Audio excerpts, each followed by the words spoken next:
Graça e paz, amados, eu sou Rita Oliveira e hoje eu estou aqui na praia de Miami Beach para perguntar para você, como você se vê?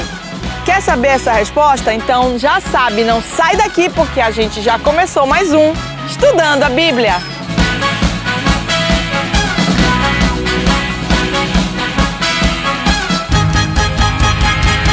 Como você se vê? Esse é o título do nosso estudo de hoje e o texto de referência se encontra em Marcos capítulo 8, versículos 27 a 29. A minha versão você já conhece, é Nova Almeida atualizada. Então Jesus e os seus discípulos foram para as aldeias de Cesareia de Filipe. No caminho perguntou-lhes: quem os outros dizem que eu sou? Os discípulos responderam: uns dizem que é João Batista, outros dizem que é Elias e ainda outros dizem que é um dos profetas. Então Jesus perguntou: e vocês, quem dizem que eu sou? Respondendo Pedro, lhe disse: o Senhor é o Cristo. Nesses versículos percebemos claramente o interesse de Jesus em saber se seus discípulos, pessoas que o seguiam há algum tempo, que aprendiam de perto com ele e que presenciavam diariamente seus milagres, já sabiam quem ele realmente era. Em Mateus 16,16, a resposta de Pedro é: tu és o Cristo, o Filho do Deus vivo. Então percebemos aqui algo interessante. Nem todos sabiam quem de fato Jesus realmente era. Na verdade, apenas poucos sabiam quem era realmente Jesus. Observe Mateus 11:25. Por aquele tempo Jesus exclamou: graças te dou, ó Pai, Senhor do céu e da terra, porque escondeste estas coisas dos sábios e instruídos e as revelastes aos pequeninos.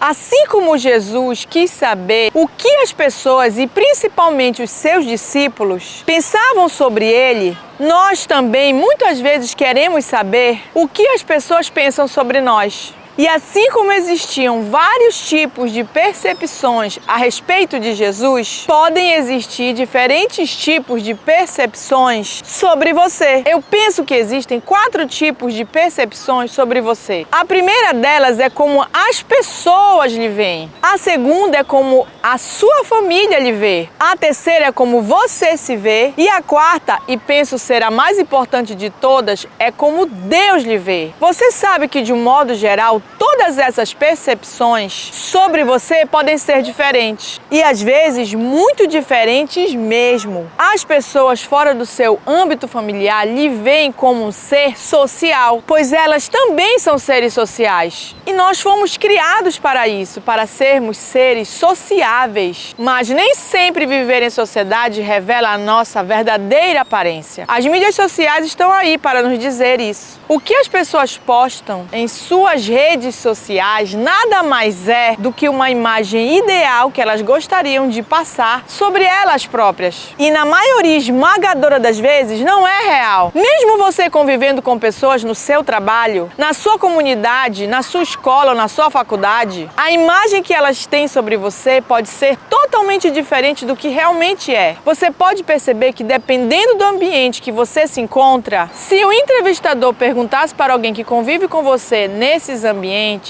quem você realmente é como pessoa, as respostas seriam muito diferentes. Em alguns lugares você vai ser a pessoa mais legal e empática de todas. E em outros lugares você vai ser a pessoa que menos querem como amigo, ou mesmo o amigo estranho ou amiga diferente. O interessante é que quando pessoas de diferentes lugares que você frequenta se encontram ou se conhecem acidentalmente e percebem que conhecem uma pessoa em comum que é você e falam a seu respeito, muitas vezes elas comentam entre si: será que nós estamos falando da mesma pessoa? Essa variação de conceitos dentro da sociedade a seu respeito nada mais é do que o reflexo de comportamento dependente de lugar, ou seja, um determinado comportamento adquirido por você sem perceber pode ser para você se proteger naquele ambiente, seja para estar sempre na crista da onda, seja para ser notado ou sempre requisitado para uma função de importância naquele ambiente ou simplesmente para não ser excluído, quando você deseja ou precisa realmente permanecer naquele lugar com aquelas pessoas. Essa camuflagem permite sua estadia neste ambiente até quando for útil para você. E em ambientes onde você está apenas por estar, não precisando agradar ou ou fingir, você tende a ser mais você mesmo. Daí eu já estou me referindo à sua família. Na sua família você revela mais os seus interesses e comportamentos, tanto positivos quanto negativos, o que muitas vezes não são aceitos. Mas como você já é habituado na convivência com essas pessoas que compõem o lugar na sua família, você ignora muitas vezes o que vão falar de você. Às vezes você entra em choque com outros comportamentos familiares e às vezes se reprime e guarda para você todo sentimento negativo ou de tristeza e se camufla, simplesmente. Agora, quando você está sozinho, você tende a revelar o seu verdadeiro eu e revela um comportamento que pode ir de encontro ou não o que a sua família pensa sobre você.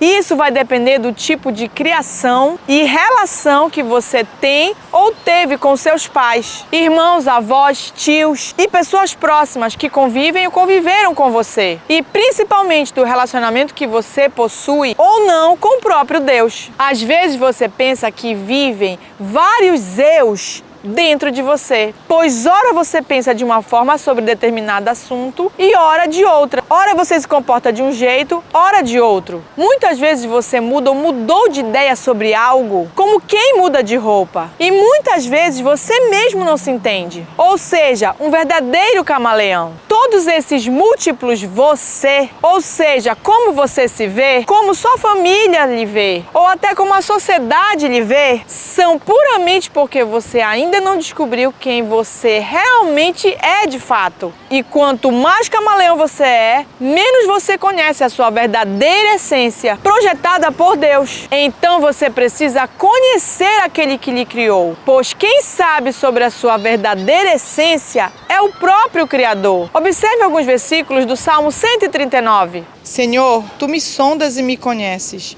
Sabes quando me sento e quando levanto. De longe conheces os meus pensamentos, pois tu formaste o meu interior.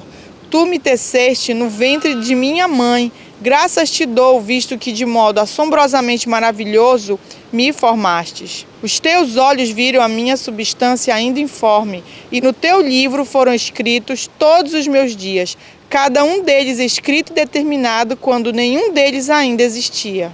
E em Isaías 43:1, Deus fala para o seu povo: não tenha medo, porque eu, Senhor, o resgatei.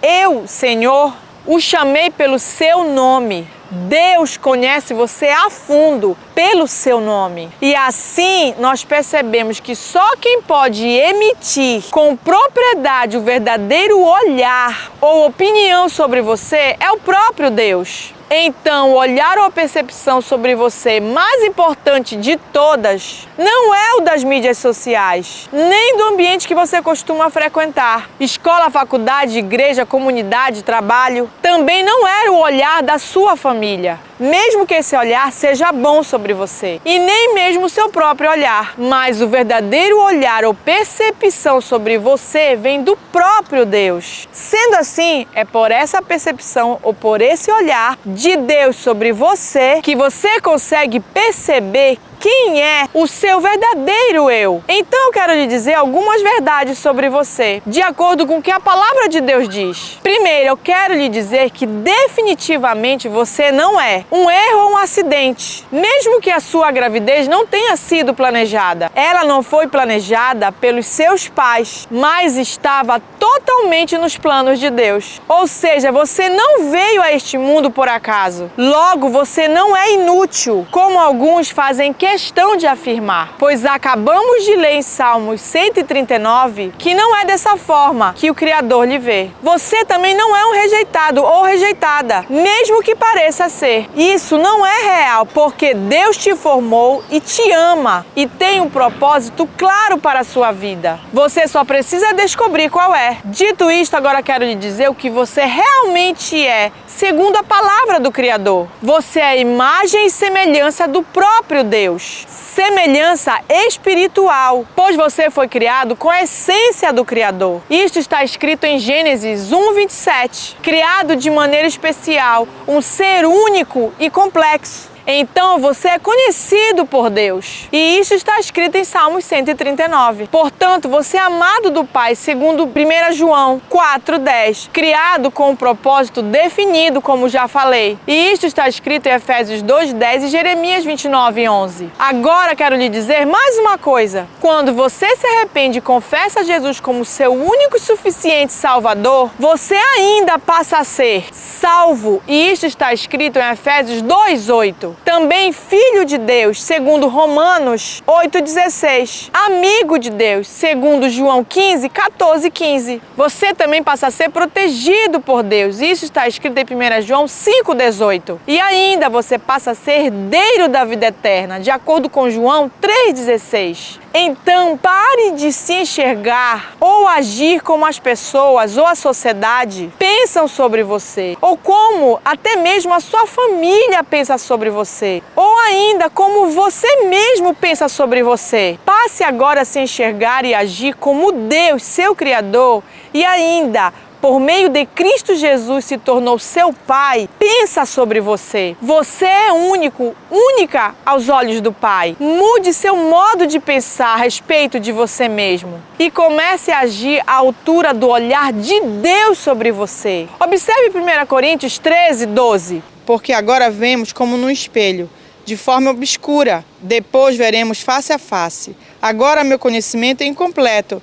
Depois conhecerei, como também sou conhecido. Leia a Bíblia e descortine o que Deus, por meio de Cristo Jesus, diz a seu respeito. E da mesma forma que você é conhecido, conheça seu Criador através da sua palavra e viva à altura dessa palavra, a palavra de Deus. Pense nisso. Que Deus te abençoe em nome de Jesus.